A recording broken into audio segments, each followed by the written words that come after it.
Eventual participación de Cuba en la sexta cumbre de las Américas desata intenso debate y fuerte división en América Latina. Si se puede hablar de boicot, es el boicot contra el pueblo cubano con el bloqueo. Ese es el boicot que ha existido 50 años. Ellos no encajan en la definición de países democráticos ni en el del desarrollo de la democracia en el hemisferio. Presidentes que conforman el bloque del ALBA han advertido que si el gobierno de los hermanos Castro no es invitado, posiblemente ellos tampoco asistan. No queremos crearle problemas de ninguna manera a nuestro querido amigo Juan Manuel Santos, presidente de Colombia y anfitrión de esta cumbre. Y de acuerdo a ciertos países hegemónicos, algunos somos americanos y otros no, porque por ejemplo no se invita a Cuba. Estados Unidos mantiene su férrea posición y afirma que Cuba no reúne los requisitos democráticos para participar en la importante cita continental. No creo que Cuba vaya. Hoy en la noche, el ex canciller de Colombia Guillermo Fernández de Soto y los analistas Gina Montaner y Ricardo Guanipa hablan sobre el dilema que enfrenta Colombia, que en medio de dos tendencias políticas tendrá que decidir si invita o no al gobierno de los hermanos Castro a la sexta cumbre de las Américas. Comienza la noche bajo la dirección de Claudia Gurizati. La noche bajo la dirección de Claudia Gurizati enciende las luces para que usted vea el punto clave de la noticia. Soy Juan Pablo Vieri, bienvenidos. La noticia, el dilema que enfrenta el presidente Juan Manuel Santos en su afán de lograr la participación de los 34 países que conforman la Organización de Estados Americanos en la Cumbre de las Américas, que tendrá lugar en Cartagena, Colombia, el próximo 14 y 15 de abril. La noticia, la controversia diplomática que generó la propuesta lanzada por el mandatario Rafael Correa. Ecuador supeditó su asistencia a la cumbre a que Cuba fuera invitada y pidió a los países que integran el bloque del ALBA que hicieran la misma exigencia. Depurando un poco la propuesta es, Cuba tiene que participar en esa reunión. Si no está invitada a Cuba, que no asista nadie. ¿Cómo es posible que se excluya a un país americano?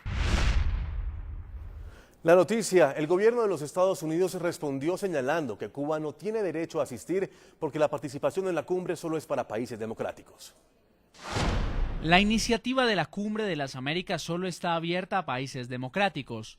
Estados Unidos apoya ese compromiso compartido y desea que llegue el día en que una Cuba democrática tome el asiento al que tiene derecho en una Cumbre de las Américas. La noticia, pese a que Cuba reiteró que no le interesaba tener la relación alguna con la Organización de Estados Americanos, afirmó que si era invitada a la Cumbre de las Américas no tendría ningún inconveniente en asistir. Asistiría a la llamada Cumbre de las Américas de ser invitada. Reiterando al mismo tiempo que Cuba no regresará a la OEA ni le interesa tener ninguna relación con esa organización que ha servido para propósitos de dominación, ocupación y agresión. El punto clave ante esas tres posiciones, la de Ecuador, la de Estados Unidos y la de Cuba, es el gobierno colombiano como anfitrión de la Cumbre de las Américas, el que debe decidir si invita o no a la nación caribeña a la cita continental con el fin de solucionar este dilema. El presidente Juan Manuel Santos viajará este miércoles rumbo a La Habana.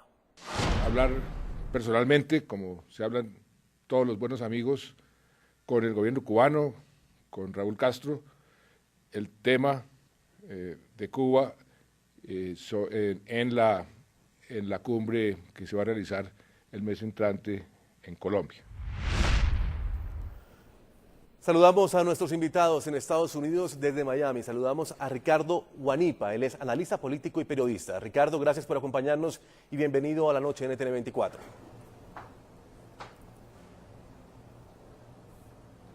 Gracias a ustedes. En Bogotá, Colombia, saludamos al señor Guillermo Fernández de Soto, él es ex canciller de Colombia. Señor ex canciller, gracias por estar en la noche NTN 24, bienvenido. Es un gusto estar con ustedes nuevamente. Desde Madrid, España, saludamos a Gina Montaner, ella es columnista del diario El Nuevo Herald de la Florida. Gina, gracias por estar con nosotros, bienvenida. Hola, ¿qué tal? Gracias por acompañarnos. Me gustaría empezar con usted, señores canciller de Colombia, Guillermo Fernández de Soto, para que hablemos sobre esta Cumbre de las Américas con sede en Colombia. Los países del ALBA, como lo hemos visto con esa declaración del presidente Rafael Correa, pues están exigiendo la presencia de Cuba. ¿Cuál es su apreciación al respecto? Bueno, mi apreciación es que se ha creado una tormenta en un vaso de agua, porque pues en primer lugar Cuba nunca ha participado en las cumbres hemisféricas. Hoy Cuba forma parte de diversos foros latinoamericanos y por lo tanto el diálogo fluido con los vecinos de la región se da sin ninguna dificultad. Lo que ocurre es que, por supuesto, la propuesta del ALBA, que pareciera que ya hoy no es una propuesta tan del ALBA, porque las informaciones de las que yo dispongo me permiten afirmar que muchos de los países del ALBA han confirmado su asistencia a Cartagena, es que la Cumbre de las Américas tiene unas características especiales para su participación. A mí me tocó, como canciller de Colombia, suscribir la Declaración de Quebec, en donde se señalaron los criterios por los que se insistía en que la cumbre era una cumbre de países que defendieran y promovieran la democracia. De manera que esta es la realidad. Canciller, en esa cumbre que usted habla fue en Canadá en el año 2001. En ese momento se suscribieron principios democráticos de cada país en su política interna y ese podría ser el argumento que podría estar llevando el día de mañana el presidente Juan Manuel Santos cuando se reúna con Raúl Castro para esgrimir esa clase de acuerdos vinculantes de ese entonces. Yo pienso, pero por supuesto no tengo una información exacta, que efectivamente lo que se suscribió en Quebec fue el compromiso por la democracia, por la defensa, por la promoción de la democracia en el hemisferio. Cuba, como es bien sabido, pues no ha querido retornar al sistema interamericano, no necesariamente a la Organización de Estados Americanos, porque esa es otra equivocación. La cumbre no tiene formalmente nada que ver con la institucionalidad de la OEA. La OEA, como el Banco Interamericano de Desarrollo, son los quienes hacen seguimiento de los acuerdos que surgen de las cumbres. Pero el presidente seguramente va a explicarle al presidente Castro, en mi opinión, dos cosas.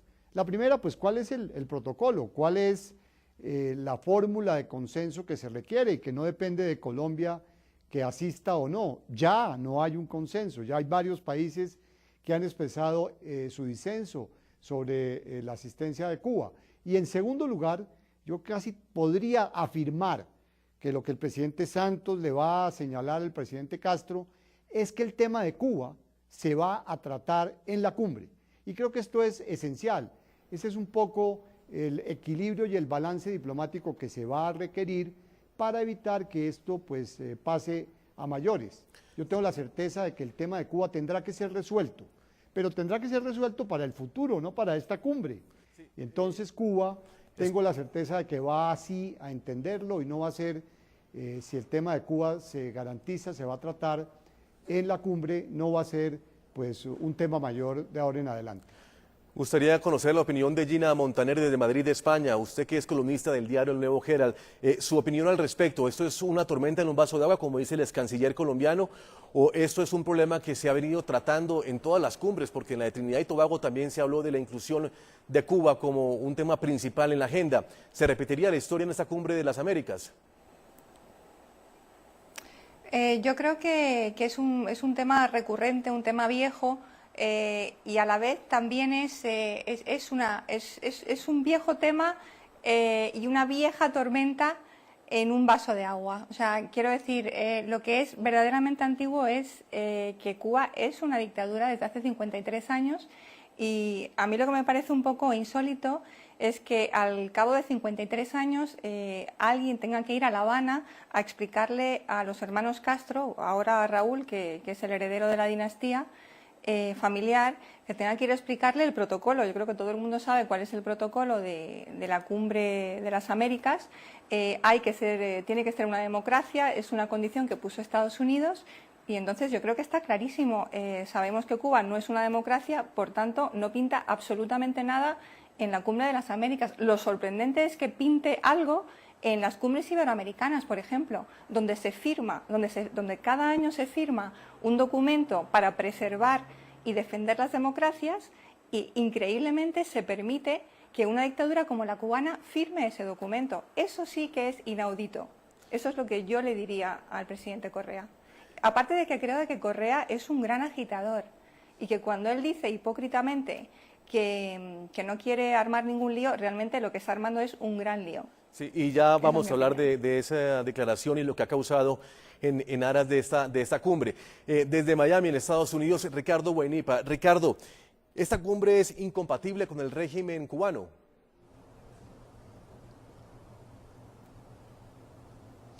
Mira, absolutamente, y por eso me extraña esa posición del presidente Correa desinformando, porque un presidente yo creo que debería estar un poco más informado, y con respeto también a las palabras del ex canciller, sin intenciones de entrar en la polémica. Pero Cuba fue expulsado cuando el cuando el presidente Correa dice, ¿acaso Cuba ha invadido? Claro que ha invadido. Fue expulsado en el año 1964 precisamente de la Organización de Estados Americanos por el intento de invasión a Venezuela en Machurucuto, en el gobierno del presidente Rómulo Betancourt. Posteriormente, el Consejo, vamos a llamarlo de Seguridad de la OEA, decidió expulsar a Cuba precisamente por esas acciones en contra del gobierno legítimo venezolano. Aparte que hubo un intento de desembarco de armas por el Estado Falcón. No obstante, a esto hay que sumarle que es precisamente, y da pena, porque sea el presidente Santos quien vaya a Cuba cuando precisamente es Colombia el país en todo el continente americano que ha sido la mayor víctima de la política exterior, vamos a llamarlo de esta manera, de los hermanos Castro, cuando ha habido una guerrilla en Colombia por más de 60 años que ha cobrado la vida de cientos de miles de colombianos. Y si vemos el laptop de Raúl Reyes y los correos electrónicos, hay una grandísima influencia de Cuba con la guerrilla de la FARC. Tan es así que muchas veces para describir a los cubanos le decían los negritos de la isla. Y muchos de la guerrilla colombiana fue a recibir tratamiento médico en la isla de Cuba. Y esto está en el laptop de Raúl Reyes. Yo he estado leyendo muchísimo. Hay cientos de correos electrónicos que involucra la embajada de Cuba y que involucra de manera directa al régimen de los hermanos Castro.